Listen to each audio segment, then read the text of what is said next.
So last semester, you worked to develop your personal voice and style with the types of writing assignments that you were assigned to create. This semester, you're kind of presented with a new set of challenges. Instead of writing from a personal standpoint, you must now learn to write with an academic voice instead of a personal voice.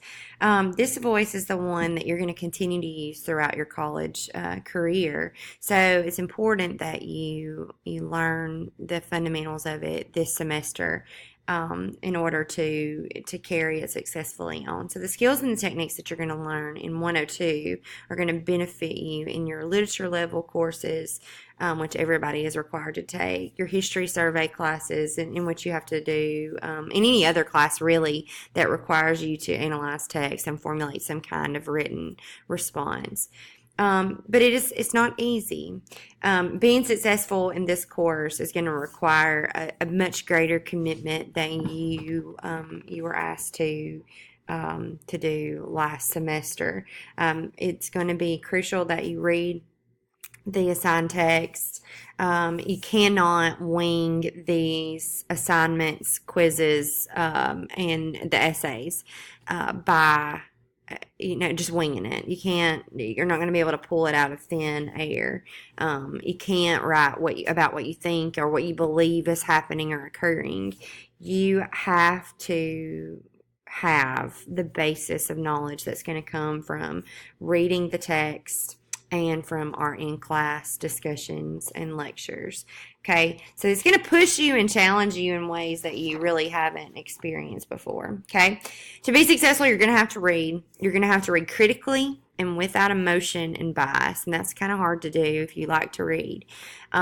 You need to be like a scientist who examines a specimen to identify the facets and the features. You're going to have to approach your reading almost clinically. You have to learn to look for patterns and common features and make text-to-text connections. And then you have to take those findings and you have to articulate them in your writing. I know that sounds kind of scary, very daunting, but I'm going to show you how to take that step by step and become a better writer, better at literary analysis, and I'm gonna help you build that foundation. Okay, the first thing that I want us to do, I want you to take a look. I'm gonna give you a couple of minutes, and I'm actually just gonna continue the film, but you might want to pause it so you can take a look. What I want you to do, I want you to take a look at this poem that I'm about to show you, and I want you to jot down your thoughts on what you think the poem means, what you think is happening.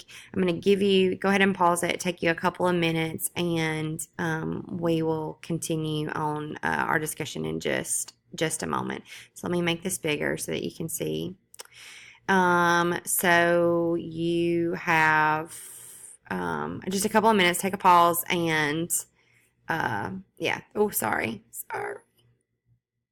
Crazy. Okay, there you go. Take a couple of minutes, and I'll be right back.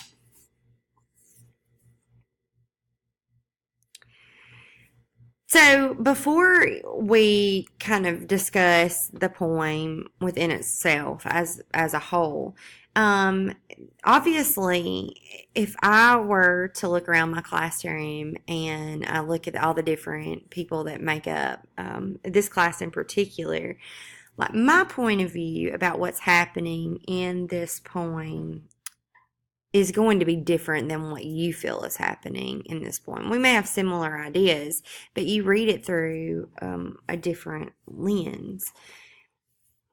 I'm also going to read it differently as an adult with lots of life experience, as a woman, differently than a teenager, male or female, is going to read it. A male and a female are going to read the poem differently. No one of us would be wrong in what we read. Literature is very subjective, and I may get something completely different than what you say, but we wouldn't be wrong in what our notion of meaning is. We can force our will, or force a meaning on something, without saying, this is what this means to me, which is what you have to learn to take out of your writing in this course. But you have to be able to back it up with evidence, okay? That's the evidence is what makes it the right or wrong answer in this classroom from here on out, okay? So I didn't give you any background info before we started because I didn't want it to color what you read. So Margaret Atwood is called the prophet of dystopia. She writes novels about the she wrote The Handmaid's Tale, which is turned into a series on television. She writes a lot about strong women protagonists that fight against what society tells them that they should do. And so, and initially, when you look at this poem, it's very simple. You'll notice there is no punctuation. There is no capitalization. Even the layout of the poem itself, there's a gap here in between, like the first little stanza here and the second little stanza. Everything that a writer chooses to do is very critical. It's purposeful, and they're moves that writers make to insert meaning. So we're going to take a look at it. Initially, this poem seems to be this silly conventional love poem. Let's take a look at it line by line. You fit into me. Oh, that's sweet. Your lover is a perfect fit, like we're made for each other.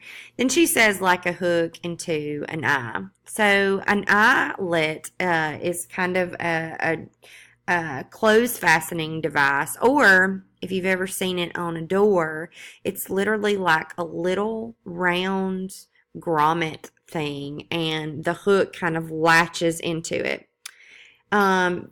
This fastening device has to be exactly spaced apart in order for it to work. Too far apart and the hook would not be able to latch into the eye. Okay, so keep that in mind. Then you have your gap, and then that gap signifies that there's fixing to be a change. It is kind of like a turning point. Then she gets very specific. A fish hook, an open eye. Okay. So initially it seems to be like a silly love poem, but when we look deeper, what she's really doing here is describing an unhealthy, dysfunctional relationship. And I know that because I see the choice of her language. She says, you fit into me like a hook into an eye. A fish hook, which is associated with, that's how you catch a fish. It's if you've ever gotten a fish hook caught in you when you're fishing, it's not a very pleasant experience. It's multi-barbed for the purposes of securing a fish on a fishing line. And then she says an open eye. So you literally are like a painful barbed object in my open eye, which would be a very painful place to be hooked. Okay, so at first glance, these two people seem made for each other, right? That hook in the eye is the perfect fit. But that might have been how it was in the beginning of their relationship. So the break can mean multiple things. It can mean over time, but then something changes. And this perfectly suited hook and eye becomes a barbed hook into her open eye, and which is gory symbolism. If you've ever hooked a fish in the eye, you know that immediately you have the blood, and it's just not a very fun situation. So this shift suggests that the speaker is now trapped in a relationship. She's taken the bait of his hook. We'll continue with that kind of metaphor. And she's entered this perfect relationship only to discover that it's not perfect at all. It's problematic. It's unpleasant. It's oppressive. He has obviously some kind of bond over her. So the open eye makes it clear that she sees the situation. She knows what's happening to her. However, she is physically unable, just like a fish on a line, to do anything to regain her independence. She knows she's suffering. She knows she's in pain, but she's hooked. She can't leave the line or the relationship. Okay, I know that was a lot. That's a 4-line poem, which we just made deeper and deeper layers and layers of meaning.